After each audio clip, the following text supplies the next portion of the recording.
ભગવાનના આસન લગાવી, ભગવાનને અનાજનું નૈવેદ્ય આપી, ભગવાન ગણપતિની પૂજા કરી, ભગવાન કળશની અને શ્રીફળની પૂજા કરી, ભગવાન લક્ષ્મીનારાયણ ભગવાનની પૂજા કરી, ભગવાનના 1008 નામનો પાઠ કરી, ભગવાનને અને જે ભગવાનની કથા સાંભળશે ભગવાન એના જીવનમાંથી તમામ પ્રકારના દુઃખનો નાશ કરશે અને ભગવાન એને સુખની પ્રાપ્તિ કરશે.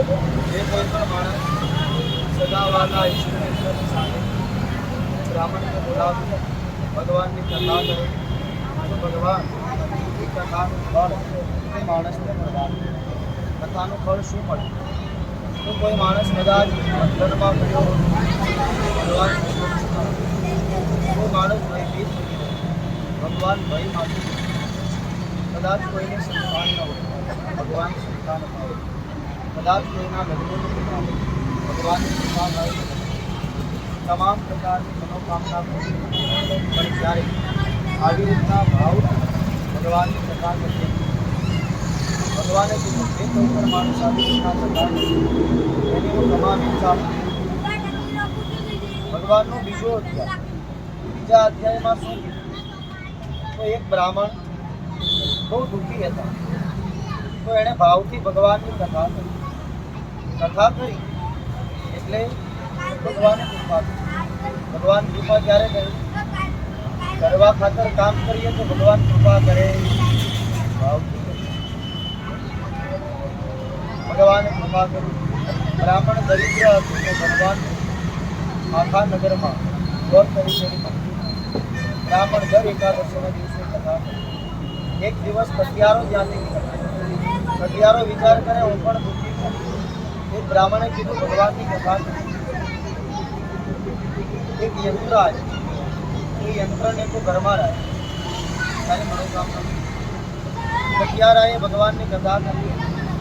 કથા કરવાથી ભીલ જાતિનો હતો, નીચી જાતિનો ભગવાન ક્યારેય જાતિ છૂટા જાતપાતનો ભેદ ભગવાનમાં આવતો, પૈસાવાળાનો અને ગરીબનો ભેદ ભગવાનને હતા.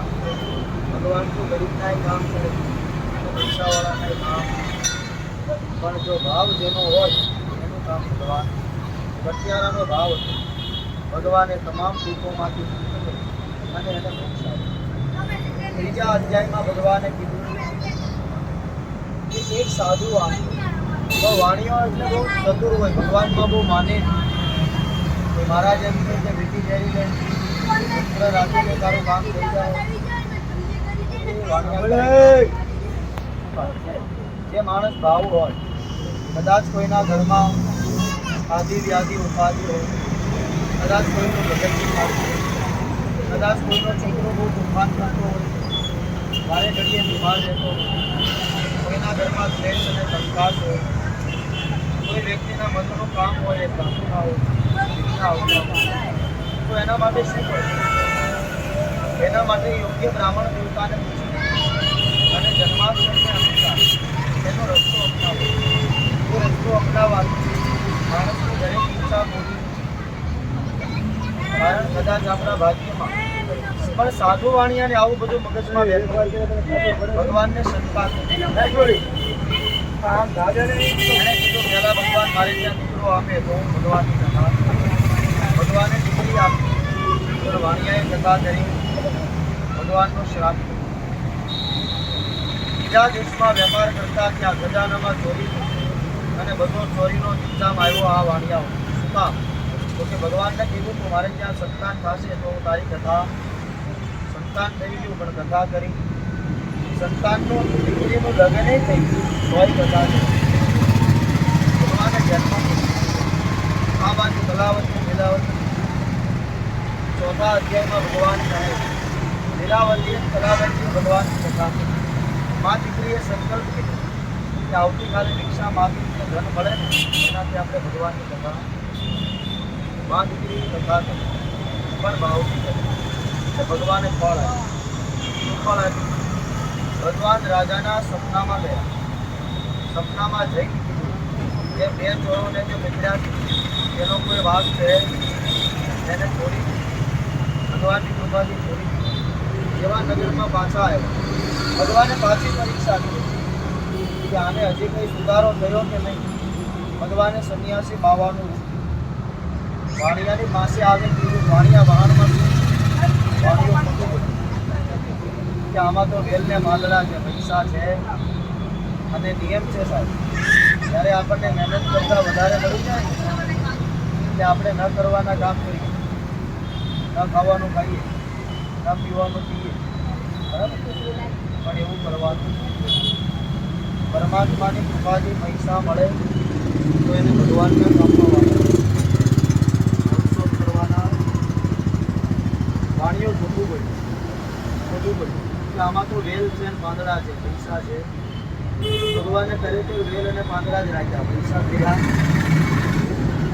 એવા નગરની નજીક વેલાવતીને ખબર પડી સ્વામી આવી ગયા. બંને પૂજા તો કરી પણ પ્રસાદ લીધો અને આજના દિવસે પ્રસાદનો અનાદર કરાય. પ્રસાદ ન લેવાથી એવો અપમાન ભગવાન ભોગવે. વેલાવતી જેવી નજીક કિનારે પહોંચી, પોતાનો પતિ દેખાયો અને પહેલાં તો નિયમ હતો પત્ની ઉભી જાય એટલે સતી થવા. કલાવતી સતી થવા દે એટલે ભગવાને આકાશવાણી કલાવતી સતી થઈ જાય ભગવાનને પણ સતી પાપ માટે ભગવાને આકાશવાણી. આખો નગર પરિવાર એ જ કિનારે ભગવાનની કથા કરી એટલે આખો પરિવાર મોક્ષ પામે. ભગવાનના છેલ્લા અધ્યાયમાં એવું કીધું કે જેણે જેણે ભગવાનની કથા ભાવથી કરી, ત્યાં ધંધા કરવાથી આપણું સારું થાય એવું ખાલી બોલવામાં આવે એવું નહીં, બધી ફળ કરી. 5મા અધ્યાયમાં છેલ્લા અધ્યાયમાં કથા છે. સાધુ વાણિયાએ ભગવાનની કથા કરી તો બીજા જન્મમાં દશરથ થયા. રામ ભગવાન જેવા પુત્રને જન્મ આપ્યો. એક જાતિનો હથિયારો ભગવાનની કથા કરી તો કેવળ રામ ભગવાનની આંબારથી નદી પાર કરાવી. રાજા ભગવાનની કથા કરવાની. દશરથ નામે રાજન તો અયોધ્ય રાજા અને વાણિયાની ક્યારેય ભગવાને પરીક્ષા કરી હતું શરીરમાં. વાણિયો કે ત્યાં જન્મમાં ભગવાન સાથે બહુ રમણ કરી, આ વખતે રમ્યું શરીર ફેરાવી છેલ્લા અધ્યાયમાં આવનારો રાજા ભગવાનની કથા લે છે. બીજા જન્મમાં સુદામા નામનું બ્રાહ્મણ કૃષ્ણ ભગવાન જેવા આપણે બધાની પીડાવાની ભગવાનની પ્રાર્થના કરવા 5 અધ્યાયની કથા આપણે સાંભળી. એ કથાનું ફળ પણ અમારે જોતું. એવી રીતના તમે બધા ભક્તોના કામ કર્યા એ જ રીતના આ ખોડિયાર મંડળ દ્વારા જેટલા પણ વ્યક્તિ અહીંયા રહેતા હોય, આ ગણપતિની સ્થાપનામાં જેટલા પણ વ્યક્તિ જોડાયા હોય, તનથી મંડળી ધનથી જે પણ રીતે એ બધાને આ કથાનું ફળ આપ્યું. બધાની મનોકામના પૂરી કરી અને અમારી કથાનો સ્વીકાર કર્યો.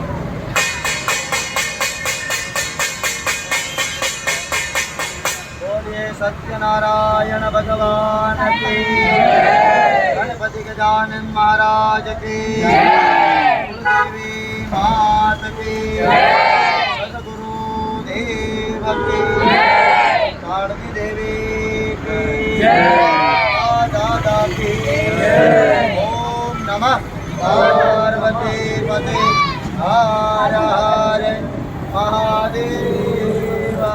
ગણપતિ બાપ્પા, ગણપતિ બાપ્પા, મંગલ મૂર્તિ.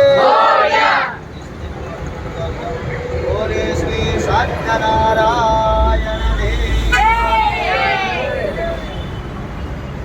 ચાલો હવે શીરાનો પ્રસાદ પ્રસાદ કરી આપો. પ્રસાદ કરી આપો.